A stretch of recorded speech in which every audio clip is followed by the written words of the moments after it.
Cockroach जनता पार्टीला पहिल्याच आंदोलनात विजय मिळाला. जंतर मंतरवर महिन्याभरापासून झालेल्या आंदोलनानंतर धर्मेंद्र प्रधान यांना शिक्षण मंत्रिपदाचा राजीनामा द्यावा लागला.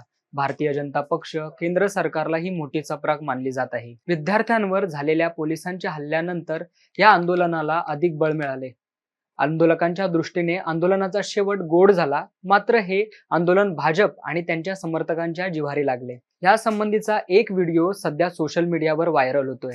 आंदोलनानंतर घरी परतणाऱ्या विद्यार्थ्यांना सत्ताधाऱ्यांनी टार्गेट केल्याचे या व्हिडिओतून समोर येत आहे. नमस्कार, मी सोहम शिर्के, आपलं महानगरमध्ये आपलं स्वागत आहे. कॉक्रोच जनता पार्टीने अखेर धर्मेंद्र प्रधानांना राजीनामा द्यायला भाग पाडला. या विजयानंतर राष्ट्रवादी शरद पवार पक्षाचे आमदार जितेंद्र आव्हाड यांनी आपल्या ट्विटरद्वारे सत्ताधाऱ्यांना चांगलेच टार्गेट केले आहे. आंदोलनानंतर घरी परतत असणाऱ्या 2 तरुणांना सत्ताधारी पक्षाचा एक पदाधिकारी अडवतो आणि शिवीगाळ व मारहाण करत असल्याचा आरोप जितेंद्र आव्हाडांनी केलाय.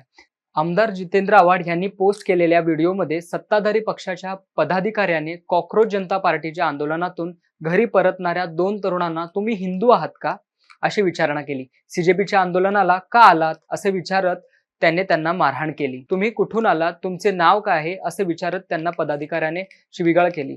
तसेच पदाधिकाऱ्याने दोघांना आपल्या मोबाईल मधून व्हिडिओ बनवत मारहाण केली. तसेच अशा आंदोलनात पुन्हा दिसलात तर ठार मारेन अशी धमकी देखील त्यांनी या तरुणांना दिली. क्या नाम है तुम्हारा? किस लिए कर रहे हो सब? क्या नाम है? पूरा नाम क्या? आयुष। हिंदू हो या मुल्ला हो? तो फिर इस पार्टी को क्यों सपोर्ट कर रहे हो? यहाँ देश विरोधी नारे लग रहे हैं, फिर भी शर्म नहीं आ रही? देश विरोधी है भाई? कौन है तुम्हारे साथ? हम ही तो हैं। कहाँ से आए हो? रहने वाले कहाँ से? बरेली। तू कहाँ का है भाई? पूरा नाम क्या है? और रहते कहाँ हो यहाँ? यहाँ तो बिल्कुल बेकार है। रात को और दिन में? दिन में यहाँ प्रोटेस्ट है। अच्छा, कमाते क्या हो? अभी तो स्टूडेंट है। तो यहाँ के स्टूडेंट हो? तो यहाँ पे क्या बताना? मैं तो भाई दीदी का आया। है? दीदी का आया। कौन सी दीदी का? मैं कोई प्रोटेस्ट, मैं तो बीएससी कर रहा हूँ, मुझे कोई मतलब ही नहीं है। हाँ। मैं तो यही है कि आया गया तो दिख गया ना कोई सा भी? समझ रहा? इधर आ गया, इधर आ। उसके बाद दिख गया ना मेरे को यहाँ दिमाग बहन की। हाथ हटा, हाथ हटा, हाथ हटा, उसमें थोड़ी है। हाथ हटा, दीदी क्या है? हाथ हटा।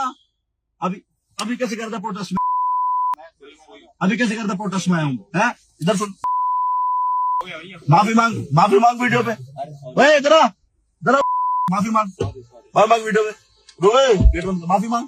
आज के बाद दिखेगा बहन के लोग, आज के बाद दिखेगा, आज के बाद है कराओ तुमसे देश विरोधी लगो जय श्री राम के उल्टे नारे। उसमें थोड़ी आया था। है? इधर आ, इसमें बोल अच्छे से। आज के बाद भूनी जगह इसमें बोल। आएगा आज के बाद? यहाँ अच्छे से बोल, जोर से, अरे नहीं आऊंगा। जोर से इसमें बोल, नीचे मुंह करके, नीचे मुंह करके बोल। इधर बोल, नहीं आऊंगा। आएगा यहाँ जब अपने समर्थक को लिए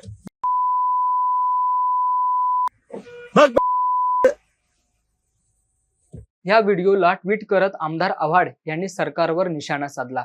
जेनझीला आश्वासन देऊन अवघे काही तासही उलटले नाहीत आणि हे सत्ताधारी पक्षाचे मगरूर नेते क्रिमिनल मानसिकता ठेवून हिंसक प्रवृत्तीने वागताना दिसत आहेत.